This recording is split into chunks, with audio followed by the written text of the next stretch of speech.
Linda, c'est ton tour. La Bible dit que tu dois te soumettre à ton mari.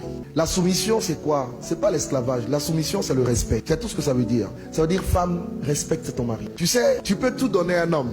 Tu peux tout lui donner. Mais s'il ne sent pas que tu le respectes, il ne peut pas être comblé. Donc, il aime ça. Il faut lui donner ce qu'il aime pour qu'il soit épanoui. Tu as compris?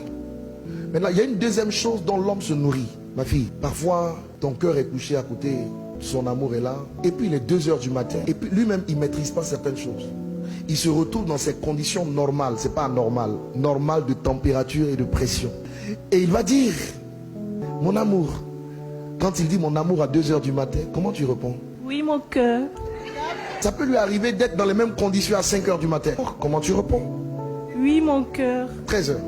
Mon amour. Oui, mon cœur. Vous savez, quand les gens se marient, il faut leur dire ce qu'ils vont rencontrer dans le mariage. Il ne faut pas leur enseigner la foi. Ça n'a pas de sens, dans un certain sens. Même si la foi est nécessaire partout. Quand vous regardez les causes de divorce, c'est quoi généralement? Soit madame dit je ne veux pas aller avec monsieur. Bon, pour monsieur qui dit je ne veux pas aller avec madame, c'est rare. Madame dit je ne vais pas avec lui 1 an, 2 ans, 3 ans. Et vous avez la cause du sexe qui est la cause majeure. Une bonne femme dit oui à son mari. Et un bon mari peut comprendre que parfois sa femme est fatiguée. Donc l'homme, il se nourrit, lui, sur le plan psychologique, de ce qu'il voit. Toi, tu te nourris de ce que tu entends. Ça veut dire que tu dois t'arranger tous les jours pour être tout aussi belle que tu l'es aujourd'hui. Les cheveux toujours bien faits, le maquillage toujours bien à l'endroit, les sprays, les déodorants comme il faut. Tu dois toujours être prête pour accueillir ton mari. Quand tu sortiras de chez toi, tu es une femme mariée. Il y a des parties de ton corps qu'on ne doit pas voir, qui sont réservées uniquement à ton mari. Mais s'il te plaît, Linda, quand tu es à la maison, ne t'habille pas à la maison comme tu t'habilles dehors. Ton mari doit être capable de voir ce que personne d'autre ne voit. Une femme sage a 2 faces. Il y a la face du dehors et la face du dedans. Quand tu es avec ton mari chez toi, ma fille, s'il te plaît, ne va pas me mettre une robe qui part du cou jusqu'au bout des orteils. Arnaud doit voir que Dieu t'a donné de belles jambes.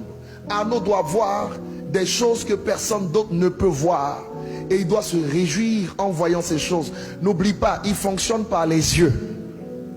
Donc tu dois lui en mettre plein la vue. Une bonne femme a un vêtement dans la maison qui est différent du vêtement du dehors. Elle a même une 3e dimension.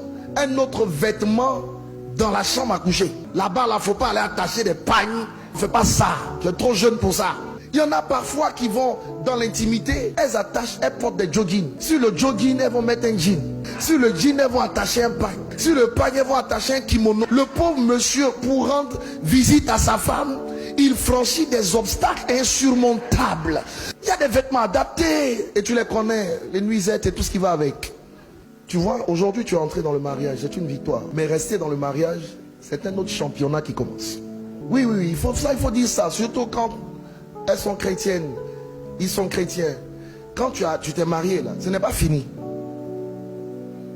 C'est une victoire que tu as acquise, mais il y a un autre combat dedans. Voilà, donc il faut agir de façon sage pour rester dans cette victoire. Je vous dis une dernière chose et puis je vais vous bénir. Écoutez-moi bien. Arnaud, pour que tu puisses gagner ta femme, il faut gagner son cœur. Aimer, c'est gagner son cœur. Et quand tu gagnes le cœur de ta femme, et si tu réussis à gagner son cœur, tu gagneras son corps. Ne cherche pas à gagner le corps si tu n'as pas gagné le cœur. Linda, tu veux gagner le cœur de ton mari? Ne cherche même pas à gagner le cœur. Gagne le corps et tu auras le cœur. On ne se marie pas pour être heureux. On se marie pour rendre l'autre heureux. Et si tu le rends heureux et qu'il te rend heureuse, vous vous rendez heureux. Vous êtes heureux.